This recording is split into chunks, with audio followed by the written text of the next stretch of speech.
हाँ तो बच्चों, हिस्ट्री की वीडियो आपने देख ली क्या? तो अब मैं आपके लिए लेकर आ गई हूँ इकोनॉमी की। कल क्लास 10th का सोशल साइंस का पेपर है और मैं इंपॉर्टेंट क्वेश्चन लेके आई हूँ। तो अभी हम इकोनॉमी से जितने भी क्वेश्चन हैं वो सब करने वाले हैं इस वीडियो में। तो सबसे पहले हम स्टार्ट कर देते थे। ये फर्स्ट चैप्टर है विकास। इसमें आपका MCQ आएगा और लघुत्रात्मक प्रश्न आएगा। ठीक है, तो MCQ हम देखते हैं। सामान्यतः किसी देश का विकास किस आधार पर निर्धारित किया जा सकता है? तो देखिए, प्रति व्यक्ति आय पर भी, औसत साक्षरता दर और लोगों की स्वास्थ्य स्थिति। तो इसका आंसर हो जाएगा दे। उपयुक्त तो सभी। ठीक है, निम्न पड़ोसी देशों में से मानव विकास के लिहाज से किस देश की स्थिति भारत से बेहतर है? तो देखिए, पड़ोसी देशों के हिसाब से पूछी है तो श्रीलंका की स्थिति बेहतर है। भारत में साक्षरता दर के आधार पर सबसे अच्छी स्थिति में कौन सा राज्य है? तो केरल जो है वो साक्षरता के हिसाब से बहुत अच्छा राज्य है। निम्न में से गैर नवीकरणीय साधन कौन सा है? गैर नवीकरणीय साधन पूछा है, कच्चा तेल जो है वो गैर नवीकरणीय साधन है। मानव विकास रिपोर्ट कौन सी संस्था जारी करती है? UNDP, United Nation Development Programme मानव विकास रिपोर्ट जारी करती है। मध्य आय वर्ग वाला देश है हमारा भारत। कौन सा? हमारा भारत। विश्व बैंक के अनुसार विभिन्न देशों में विकास के आधार पर तुलना करने के लिए किस मापदंड का हम प्रयोग करते हैं?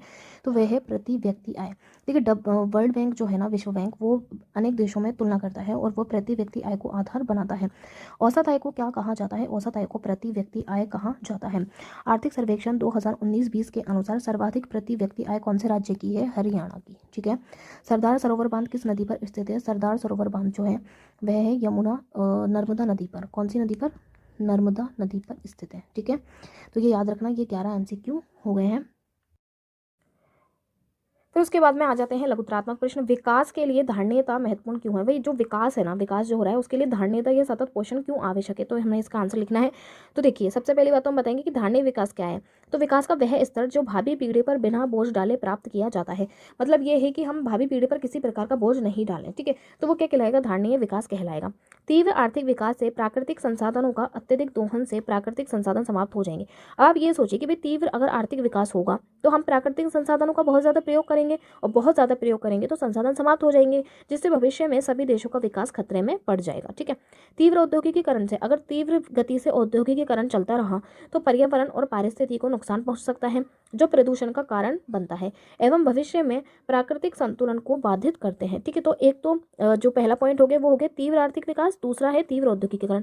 अब हम थोड़ा दिमाग से भी लिख सकते हैं ना, तीव्र आर्थिक विकास से क्या होगा कि प्राकृतिक संसाधन जो है उनका बहुत ज़्यादा अत्यधिक दोहन हम करेंगे और वो समाप्त हो जाएंगे। तीव्र औद्योगिकीकरण से वही है कि भाई पर्यावरण प्रदूषण होगा, हमारी जो पारिस्थितिकी है उसको नुकसान पहुंचेगा। फिर है नेक्स्ट क्वेश्चन, भारत के लोगों द्वारा ऊर्जा के किन स्रोतों का प्रयोग किया जाता है? इसकी भविष्य में क्या संभावनाएं हो सकती हैं?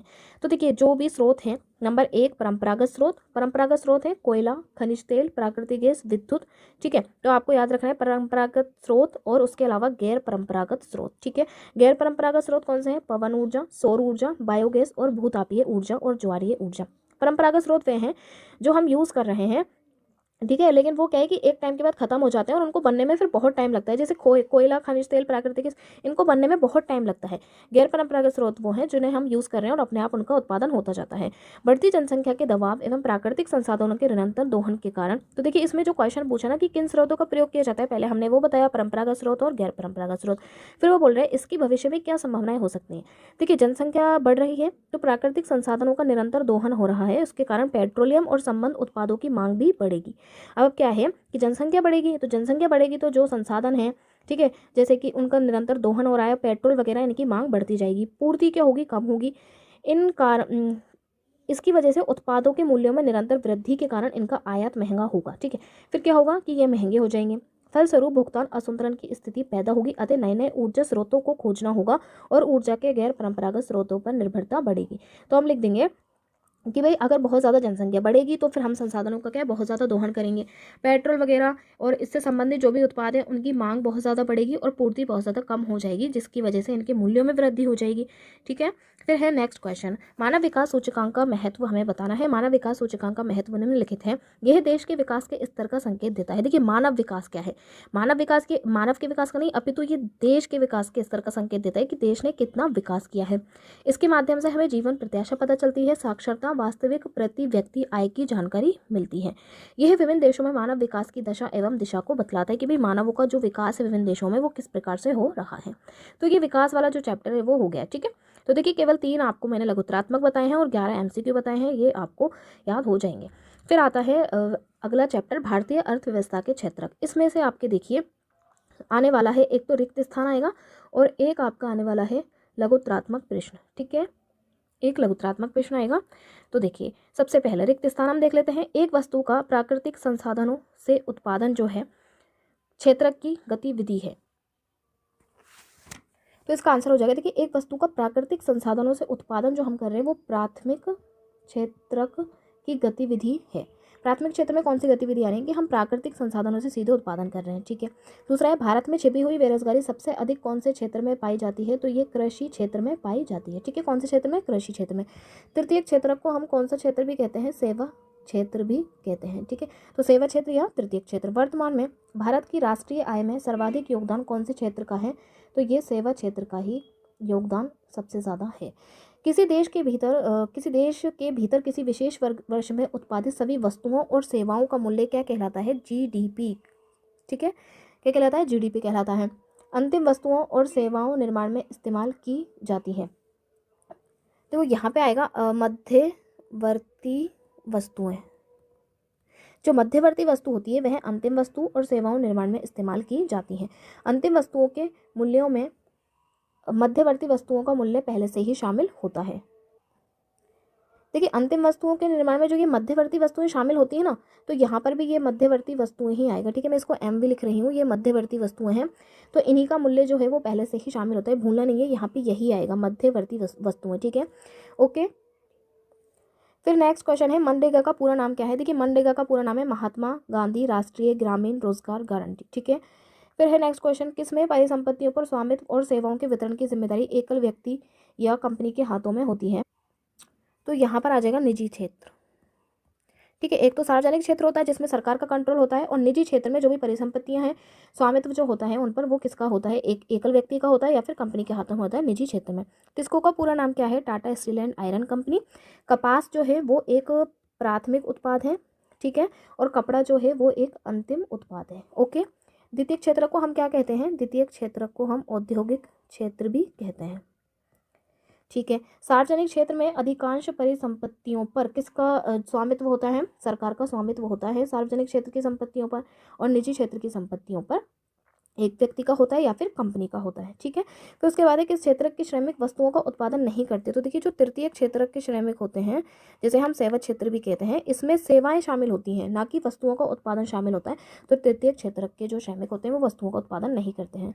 ठीक है, चलो आगे चलते हैं। लघुत्तरात्मक प्रश्न सबसे पहले है नंबर 1, खुली बेरोजगारी और प्रच्छन्न बेरोजगारी के बीच में भेद कीजिए। तो खुली बेरोजगारी का मतलब बता दो, प्रच्छन्न बेरोजगारी वह बेरोजगारी जिसमें लोगों के पास रोजगार नहीं होता है और वे बेकार बैठे हुए हैं, फालतू वेले बैठे हुए हैं, वे तो खुली बेरोजगारी कहलाती है। आगे बात समझ में, वेला बैठा है इंसान, कोई काम ही नहीं है, फालतू बैठा है। जबकि अल्प बेरोजगारी या फिर प्रच्छन्न बेरोजगारी जिससे व्यक्ति काम में लगा हुआ तो होता है किंतु उसकी उत्पादकता जो होती है वो नगण्य होती है, उसको हम क्या बोलते हैं, प्रच्छन्न बेरोजगारी कहते हैं। भारत के कृषि क्षेत्र में जो कि बहुधा पाई जाती है। ठीक है, तो आगे बात समझ में ये, आगे चलते हैं। संगठित एवं असंगठित क्षेत्र में कोई दो अंतर बताइए। देखिए असंगठित क्षेत्र से आशय उन छोटी मोटी एवं बिखरी इकाइयों से है जो अधिकांशतः राजकीय नियंत्रण से बाहर होती हैं। ठीक है, तो इतनी बड़ी लाइन आप ये लिखिए कि जो असंगठित क्षेत्र होते हैं वो अधिकांशतः राजकीय नियंत्रण से बाहर होते हैं, जबकि संगठित क्षेत्र उस उद्यम या कार्य के स्थान से है जहाँ रोजगार की अवधि जो है वो नियमित होती है, सरकारी नियमों और विनियमों का पालन यहाँ पे करना होता है। ठीक है, असंगठित क्षेत्र में रोजगार की शर्तें अनियंत्रित होती हैं, जबकि संगठित क्षेत्र में रोजगार की शर्तें जो होती हैं वो नियंत्रित होती हैं। आप ऐसे याद रख लो, रटो नहीं। देखिए संगठित क्षेत्र में क्या होता है, आपको जो वेतन है वो भी तरीके से मिलेगा, आपके जो काम है वो भी तरीके का काम होगा और टाइम टू टाइम होगा। जबकि असंगठित क्षेत्र में ऐसा कुछ भी नहीं होता, आपको काम मिल भी सकता है, नहीं भी मिल सकता है, आपका वेतन भी कोई फिक्स नहीं होता। ठीक है, तो इस तरीके से होता है संगठित और असंगठित क्षेत्र। ओके, ज़्यादातर संगठित क्षेत्र सरकार के नियंत्रण में होते हैं, मतलब उन पर सरकार का कंट्रोल होता है, जबकि असंगठित क्षेत्र ऐसे ही होते हैं। समझ में आ गई बात, ये सरकारी नियंत्रण से बाहर होते हैं। नेक्स्ट क्वेश्चन है, तृतीय क्षेत्र से आप क्या समझते हैं। प्राथमिक एवं द्वितीय क्षेत्र के अतिरिक्त अन्य समस्त गतिविधियों को तृतीय क्षेत्र में सम्मिलित किया जाता है। इसके अंतर्गत तो अब ये जो लाइन है ना ये आप अपने मन से लिख सकते हैं, क्योंकि भी तृतीय क्षेत्रक में वे सब आएगा ना जो प्राथमिक और द्वितीय क्षेत्रक में नहीं आएगा। यही लाइन तो लिखी है कि प्राथमिक और द्वितीय क्षेत्रक के अलावा जितनी भी गतिविधियां हैं वे सब तृतीय क्षेत्र में शामिल हैं। इसके अंतर्गत ये क्रियाएं आती हैं जो प्राथमिक और द्वितीय क्षेत्रकों के विकास में मदद करती हैं। ये गतिविधियां स्वतः वस्तुओं का उत्पादन नहीं करती हैं बल्कि उत्पादन प्रक्रिया में सहयोग करती हैं। तो इसमें क्या होता है, वस्तुओं का उत्पादन नहीं होता बल्कि ये उत्पादन प्रक्रिया में सहयोग करती हैं।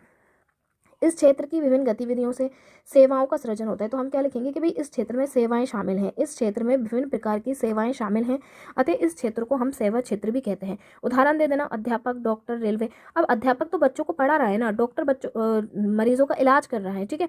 तो ये किसी चीज़ को उत्पादन थोड़ी कर रहे हैं, बल्कि ये तो क्या है, अपनी सेवाएं दे रहे हैं। तो ये होता है सेवा क्षेत्र। आ गया बात समझ में। अब आता है नेक्स्ट क्वेश्चन, राष्ट्रीय ग्रामीण रोजगार गारंटी अधिनियम 2005, ये एक अधिनियम आया था, इस पर हमें बताना है। अब देखिए ये रोजगार से संबंधित है, तो हम क्या लिखेंगे, केंद्र सरकार द्वारा रोजगार सृजन के लिए चलाया गया एक महत्वपूर्ण कार्यक्रम है। ये हम लिख सकते हैं क्योंकि इसमें रोजगार आ रहा है, तो भाई रोजगार के लिए चलाया गया है, ठीक है। इसके अंतर्गत क्या है, उन सभी लोगों को जो काम करने में सक्षम है, जिन्हें काम की जरूरत है, उनको सरकार द्वारा ग्रामीण क्षेत्रों में वर्ष में लगभग 100 दिन के रोजगार की गारंटी दी गई है, ठीक है। तो हम लिख देंगे कि भाई ये जो है कि रोजगार के लिए चलाया गया, केंद्र सरकार के द्वारा चलाया गया एक कार्यक्रम है। अब जाहिर सी बात है, जो लोग पहले से काम कर रहे हैं ये उनके लिए तो नहीं होगा, ऑब्वियस सी बात है। जो लोग बेरोजगार बैठे हुए हैं, जिनके पास काम नहीं है लेकिन वे काम करने में क्या है, सक्षम है, उन लोगों के लिए यहाँ पे 100 दिन के रोजगार की गारंटी दी गई है कि आपको वर्ष में 365 दिन में से 100 दिन का रोजगार दिया जाएगा, ठीक है। यदि सरकार रोजगार उपलब्ध कराने में असफल रहती है तो वह लोगों को बेरोजगारी भत्ता देगी। अब अगर ऐसा हुआ कि 100 दिन का रोजगार सरकार ने उपलब्ध नहीं कराया तो फिर उनको भत्ता मिलेगा, पैसा मिलेगा। इसके अंतर्गत उन कामों को वरीयता दी जाएगी जिनसे भविष्य में भूमि से उत्पादन बढ़ाने में मदद मिलेगी, ठीक है। फिर आता है नेक्स्ट क्वेश्चन, सार्वजनिक क्षेत्र के एवं निजी क्षेत्र में हमें अंतर बताना है। सार्वजनिक क्षेत्र कौन से होते हैं, निजी क्षेत्र। तो भी बताया था ना, सार्वजनिक क्षेत्र में सरकार का कंट्रोल होता है, जबकि निजी क्षेत्र में किसी एक व्यक्ति का या कंपनी का कंट्रोल होता है, ठीक है। ये रहा, सरकार को स्वामित्व होता है किस पर, सार्वजनिक क्षेत्र में, और सरकार ही सभी सेवाएं उपलब्ध कराती है। निजी क्षेत्र में स्वामित्व जो होता है वो एकल व्यक्ति या कंपनी के हाथों में होता है। रेलवे तथा डाकघर सार्वजनिक क्षेत्र के उदाहरण है। फिर ये एग्जाम्पल जरूर दे देना कि भाई रेलवे और डाकघर जो है वो सार्वजनिक क्षेत्र में है। अब जैसे टिस्को है, रिलायंस कंपनी है, ये सब जो है ये निजी क्षेत्र में आती हैं, ठीक है।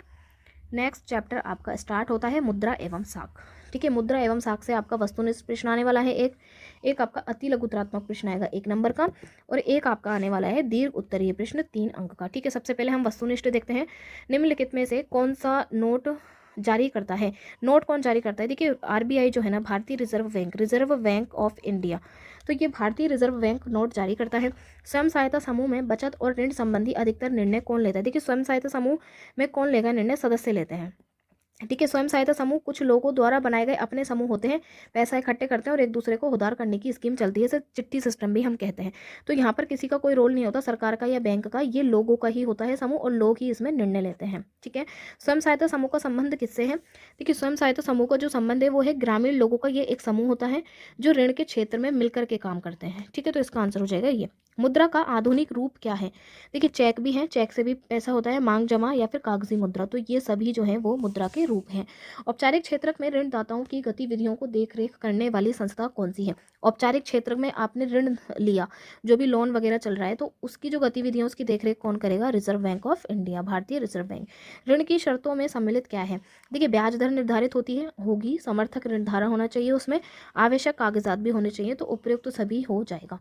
कर्ज लेने के लिए कर्जदार निम्नलिखित में से किसका उपयोग गारंटी देने के लिए करता है, तो समर्थक ऋणाधार का उपयोग वह गारंटी देने के लिए करता है।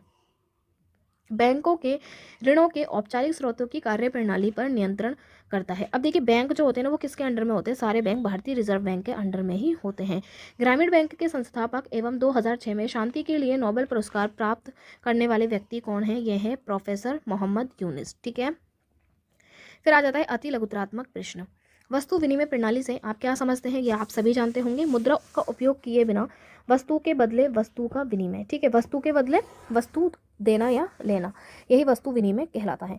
मांग जमा क्या है, बैंक खातों में जमा धन को मांग के जरिए निकालना मांग जमा कहलाती है। तो देखिए इससे ही पता लग रहा है मांग जमा क्या है, हमने बैंक में पैसा जमा कराया और उस जमा किए हुए पैसे से हमने मांग की, जैसे कि मैंने 500 रुपये जमा कराए, ठीक है, बैंक में।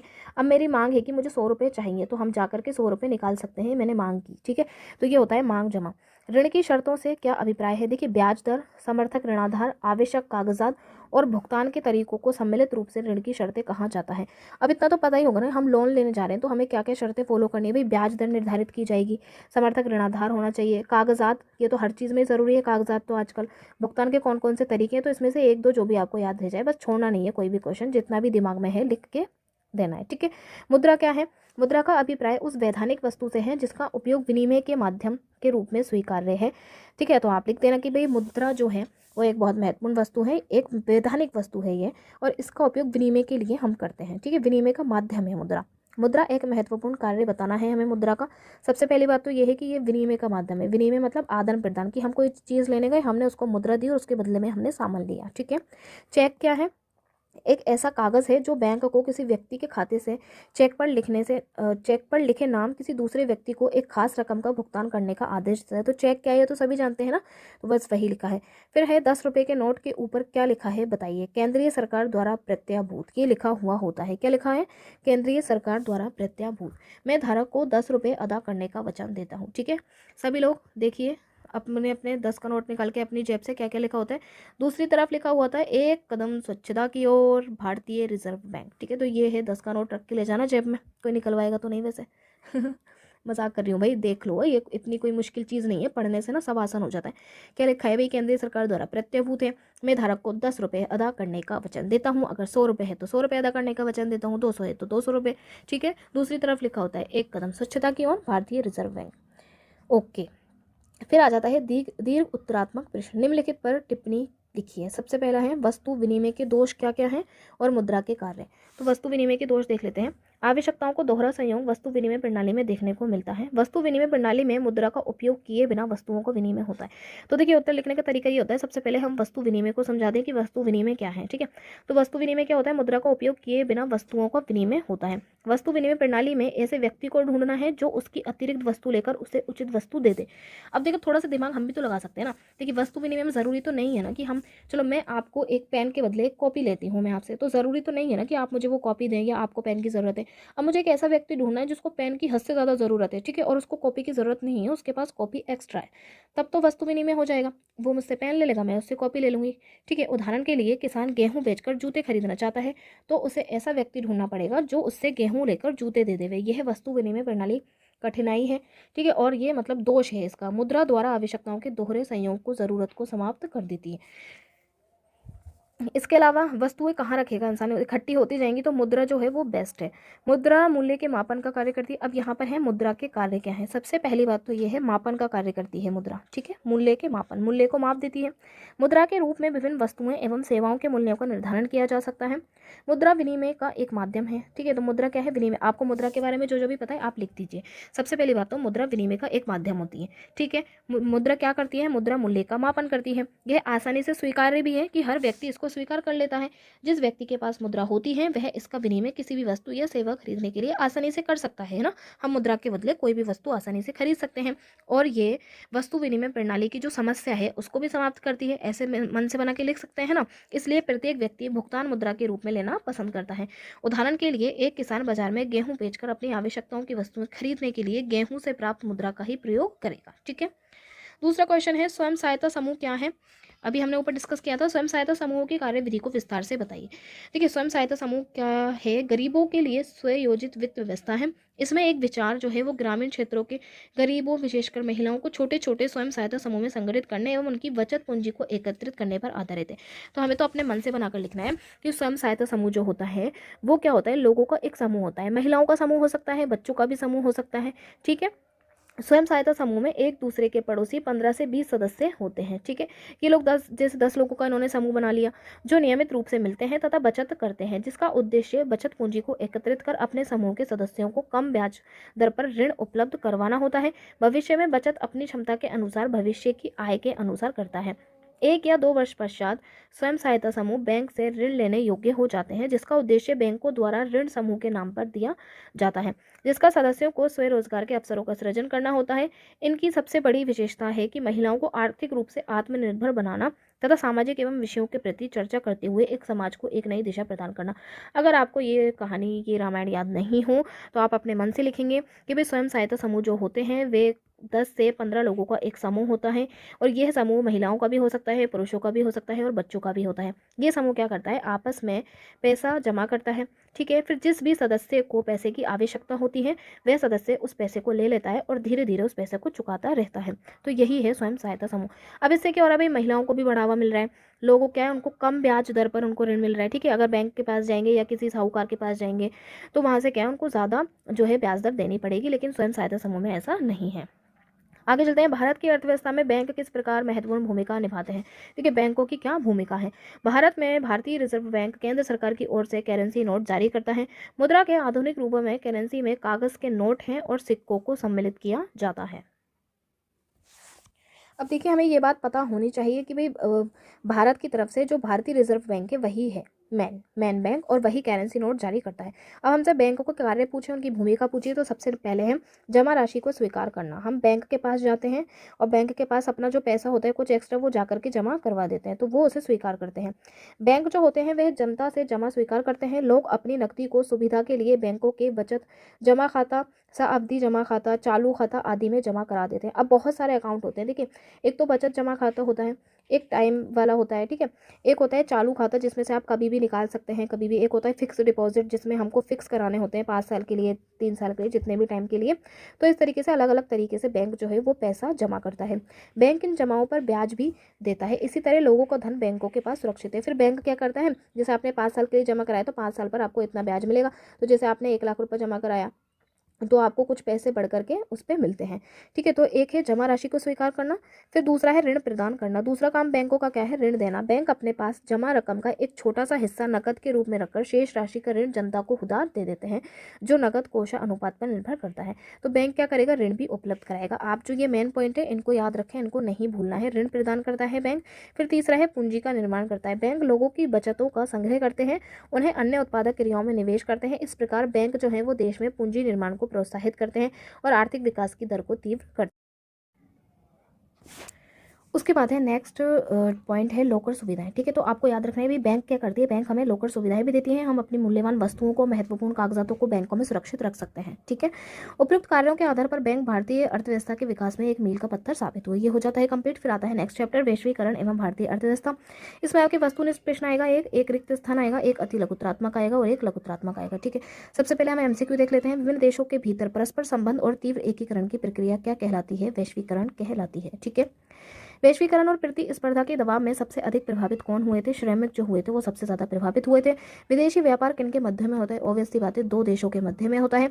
एक ऐसा संगठन जिसका उद्देश्य अंतर्राष्ट्रीय व्यापार को उदार बनाना है, वह संगठन है विश्व व्यापार संगठन, WTO, वर्ल्ड ट्रेड ऑर्गेनाइजेशन। वैश्वीकरण से सर्वाधिक लाभान्वित कौन हुए थे। ठीक है, तो इससे धनी वर्ग के जो उपभोक्ता थे उनको क्या हुआ था, सबसे ज़्यादा लाभ हुआ था। फोर्ड मोटर्स कंपनी किस देश की कंपनी है, ये है अमेरिका की। भारत में खाद्य तेलों की सबसे बड़ी उत्पादन कंपनी कौन सी है, सबसे बड़ी उत्पादन कंपनी है कारगिल। फिर हमें रिक्त स्थानों की पूर्ति भी करनी है। अब बहुराष्ट्रीय कंपनियों द्वारा किए गए निवेश को हम कौन सा निवेश कहते हैं। तो देखिए बहुराष्ट्रीय कंपनियां जो निवेश करती हैं उसको हम विदेशी निवेश कहते हैं। ठीक है, क्या कहते हैं, विदेशी निवेश कहते हैं। निवेश में तीव्र उन्नति ने वैश्वीकरण की प्रक्रिया, देखिए वैश्वीकरण की प्रक्रिया तेज तब हुई है जब निवेश में क्या हुई है, वृद्धि हुई है। परिसंपत्तियों की खरीद में व्यय की गई मुद्रा क्या कहलाती है। यहाँ पे छोटी सी मिस्टेक है भाई, यहाँ पर आएगा तकनीकी। यहाँ पर क्या आएगा, तकनीकी में तीव्र उन्नति। जब तकनीकी में तीव्र उन्नति होगी तो उससे वैश्वीकरण की प्रक्रिया को बहुत ज्यादा बढ़ावा मिलेगा। परिसंपत्तियों की खरीद में व्यय की गई मुद्रा को हम क्या कहते हैं, निवेश। निवेश का मतलब क्या है, हमने कोई परिसंपत्ति खरीदी तो उसमें हमने निवेश किया है। ठीक है, सरकार द्वारा व्यापार से अवरोधों अथवा प्रतिबंधों को हटाने की प्रक्रिया क्या कहलाती है। देखिए जब सरकार व्यापार से अवरोधों को हटा देती है, प्रतिबंधों को हटा देती है और एकदम स्वतंत्र कर देती है कि आप व्यापार करो, ये करो, तो उसको हम उदारीकरण कहते हैं। ठीक है, उदारीकरण कहते हैं। किसका मुख्य उद्देश्य अंतर्राष्ट्रीय व्यापार के तौर तरीकों को सरल बनाना है। तो अंतर्राष्ट्रीय व्यापार को कौन संभालता है, WTO। ठीक है, वर्ल्ड ट्रेड ऑर्गेनाइजेशन। भारत की बहुराष्ट्रीय कंपनी रेनबैक्सी का संबंध किसके उत्पादन से है, इसका संबंध है दवाइयों के उत्पादन से। ये दवाइयों का उत्पादन करती है। वस्तुओं को कंटेनर में रखा गया है जिससे इन्हें जहाजों, रेलों, वायुयानों एवं ट्रकों पर बिना क्षति के लादा जा सके। जो कंटेनर होते हैं उनमें रख के ले जाया जाता है ना वस्तुओं को। ठीक है, वह मुख्य कारक जिसने वैश्वीकरण की प्रक्रिया को उत्प्रेरित किया है। तो वैश्वीकरण की प्रक्रिया को एक तो तकनीकी ने और एक प्रौद्योगिकी ने जो है उत्प्रेरित किया है। अब हम आ जाते हैं अति लघुत्रात्मक प्रश्न। पहला क्वेश्चन है, भारत में कार्यरत 2 बहुराष्ट्रीय कंपनियों के नाम बताने हैं। Hindustan Lever Limited and Coca Cola. तो इन 2 कंपनियों के नाम याद रख लेना। विदेशी निवेश किसे कहा जाता है? देखिए विदेशी निवेश किसे, बहुराष्ट्रीय कंपनियों द्वारा किए गए निवेश को। आपको क्या याद रखना है, ये जो बहुराष्ट्रीय कंपनियां हैं ये जो निवेश करती हैं वही विदेशी निवेश कहलाता है। वैश्वीकरण किसे कहते हैं? देखिए वैश्वीकरण का मतलब ये है कि जब देश आपस में तीव्र रूप से एकीकृत होने लगेंगे और उनके बीच में परस्पर संबंध बनने लगेंगे, तो विभिन्न देशों के बीच परस्पर संबंध और तीव्र एकीकरण की प्रक्रिया ही वैश्वीकरण कहलाती है। ठीक है, याद रहेगा। फिर आगे चलते हैं। बहुराष्ट्रीय कंपनी किसे कहते हैं? वह कंपनी जो एक से अधिक देशों में उत्पादन पर नियंत्रण अथवा स्वामित्व रखती है। बहु मतलब एक से अधिक और राष्ट्रीय मतलब राष्ट्र। ठीक है, तो जो कंपनी एक से अधिक राष्ट्रों पर अपने उत्पादन पर नियंत्रण रखती है और उस पर स्वामित्व भी रखती है वही बहुराष्ट्रीय कंपनी कहलाती है। निवेश क्या है? परिसंपत्तियां जैसे कि भूमि, भवन, मशीन, अन्य उपकरणों की खरीद में व्यय की गई मुद्रा को निवेश कहते हैं। यदि हम कोई भूमि खरीद रहे हैं, भवन खरीद रहे हैं, मशीन खरीद रहे हैं या कोई अन्य उपकरण खरीद रहे हैं, तो उसमें हम जो मुद्रा लगाते हैं वही क्या कहलाता है? निवेश कहलाता है। व्यापार अवरोधक से आपका क्या अभिप्राय है? देखिए विदेशों से होने वाले आयात पर लगने वाले प्रतिबंध व्यापार अवरोधक कहलाते हैं। जो आयात है मतलब हमको कोई सामान खरीदना है, आयात मतलब होता है खरीदना, तो आयात पर जो प्रतिबंध लगते हैं वे क्या कहलाते हैं? अवरोध कहलाते हैं। जैसे कि आयात कर लगा दिया जाता है या फिर कोटा लगा दिया जाता है। ठीक है, फिर है विश्व व्यापार संगठन का मुख्य कार्य क्या है?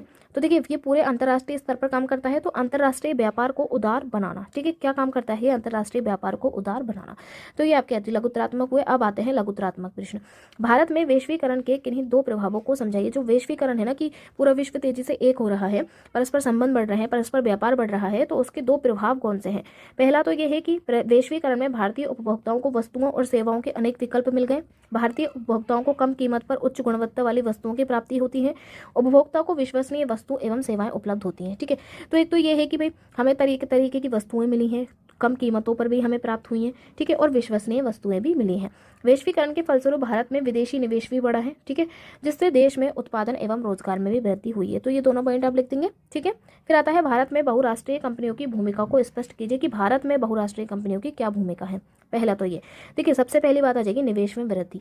इससे उद्योगों की स्थापना हुई, जिससे क्या है फिर निवेश बढ़ा, ज़्यादा से ज़्यादा उद्योग बने, लोगों ने निवेश करना शुरू किया, तो विदेशी निवेश में वृद्धि। दूसरा है नवीन तकनीक का आवागमन। ये कंपनियां नवीन तकनीक का प्रयोग करती हैं, जिससे कम समय दोनों मतलब जिससे कम पैसा, ठीक है, और समय दोनों की क्या होती है? बचत होती है। मतलब धन भी कम लगता है और समय भी कम लगता है। रोजगार में वृद्धि, नए उद्योगों की स्थापना से युवाओं को रोजगार के अवसर मिले हैं। ठीक है, तो आपको ये जो तीनों पॉइंट है मेन पॉइंट के याद रखना, फिर इनके अंदर बना के लिख देना। ठीक है, सबसे तो ये तो विदेशी निवेश में वृद्धि हुई है, नवीन तकनीक का आगमन हुआ है और उसके अलावा रोजगार में वृद्धि भी हुई है। ठीक है, फिर नेक्स्ट क्वेश्चन है वैश्वीकरण में सूचना एवं संचार प्रौद्योगिकी की भूमिका को बताइए। देखिए प्रौद्योगिकी का प्रभाव है, ठीक है, तभी तो वैश्वीकरण बढ़ रहा है। ठीक है, तो इसमें आ जाएगा दूर संचार सुविधाएं। पहला पॉइंट टेलीफोन, मोबाइल, फैक्स। तो टेलीफोन, मोबाइल, इनका यूज़ हम क्यों कर रहे हैं भाई? एक दूसरे से संपर्क करने के लिए कर रहे हैं ना, सूचनाओं को हम तत्काल आदान प्रदान कर सकते हैं, तो इसका हम यूज़ कर रहे हैं दूर संचार सुविधाओं का, फोन, मोबाइल, इन सब का। फिर है कंप्यूटर ने भी वैश्वीकरण को गति प्रदान की है। जीवन के लगभग प्रत्येक क्षेत्र में कंप्यूटर का प्रवेश हो गया है। इंटरनेट से स्थितियाँ ही बिल्कुल बदल गई हैं। संपूर्ण विश्व की जानकारी हम घर बैठे प्राप्त कर सकते हैं। तो हम थोड़ा सा दिमाग लगा के भी इसका कर सकते हैं भाई, वैश्वीकरण में सूचना और संचार प्रौद्योगिकी ने मतलब कि कंप्यूटर है, मोबाइल फोन है, इन सबका यूज़ कैसे हो रहा है। फिर आता है विशेष आर्थिक क्षेत्र से आप क्या समझते हैं? विशेष आर्थिक क्षेत्र विदेशी निवेश को आकर्षित करने के लिए विश्व स्तरीय सुविधाएं, बिजली, पानी, सड़क, परिवहन, भंडारण, मनोरंजन और शैक्षिक सुविधाएं उपलब्ध करवाई जाती हैं तथा आरंभिक 5 वर्षों तक कोई कर नहीं देना होता। ये क्या है? विशेष आर्थिक क्षेत्र कहलाते हैं। ठीक है, तो ये हो गया कंप्लीट। फिर आ जाता है नेक्स्ट और लास्ट चैप्टर उपभोक्ता अधिकार। इसमें से आपका एमसीक्यू आएगा 1 अंक का, 1 अतिलघुत्रात्मक आएगा। ठीक है, निम्न में से उपभोक्ता का अधिकार नहीं है। सूचना पाने का अधिकार होता है, चयन का अधिकार होता है, सुरक्षा का अधिकार होता है, लेकिन कीमत में कमी का अधिकार नहीं होता है। उपभोक्ता सुरक्षा अधिनियम कब पारित किया गया था? 1986 में पारित किया गया था। अक्टूबर 2005 में भारत सरकार ने एक कानून लागू किया था और वह कानून कौन सा था? वह कानून था राइट टू इन्फॉर्मेशन एक्ट, मतलब कि सूचना पाने का अधिकार। भारत में राष्ट्रीय उपभोक्ता दिवस कब मनाया जाता है? भारत में 24 दिसंबर को राष्ट्रीय उपभोक्ता दिवस मनाया जाता है। एक मार्क प्रमाणिक चिन्ह है। एक मार्क किसका प्रमाणिक चिन्ह है बताइए? खाद्य पदार्थों पर एक मार्क का चिन्ह लगाया जाता है। उपभोक्ता के अधिकारों में क्या सम्मिलित है?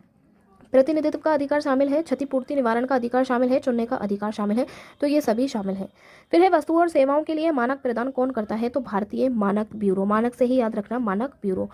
अतिलघुत्रात्मक प्रश्न आ गए। उपभोक्ता के किन्हीं 2 अधिकारों का नाम हमें बताना है। देखिए, एक तो सूचना पाने का अधिकार, एक है चयन का अधिकार। ठीक है, भारत में उपभोक्ता को जागरूक बनाने के लिए कौन कौन से कार्यक्रम चलाए जा रहे हैं? जागो ग्राहक जागो, ठीक है। फिर है आरटीआई का पूरा नाम है राइट टू इन्फॉर्मेशन या सूचना पाने का अधिकार। ठीक है, R for right to information. ठीक है। उपभोक्ता सुरक्षा अधिनियम 1986 का दूसरा नाम क्या है? इसका दूसरा नाम है कोपरा। याद रहेगा, कोपरा। यदि व्यापारी द्वारा उपभोक्ता को कोई क्षति पहुंचाई गई है तो किस उपभोक्ता अधिकार के अंतर्गत वह नुकसान की भरपाई के लिए उपभोक्ता न्यायालय जा सकता है? तो ये अधिकार है सुरक्षा का अधिकार। ठीक है।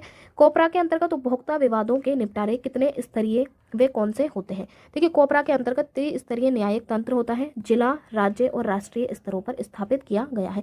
तो हमें याद रखना है 3 स्तर का होता है, जिला स्तर पर, राज्य स्तर पर और राष्ट्रीय स्तर पर। ठीक है।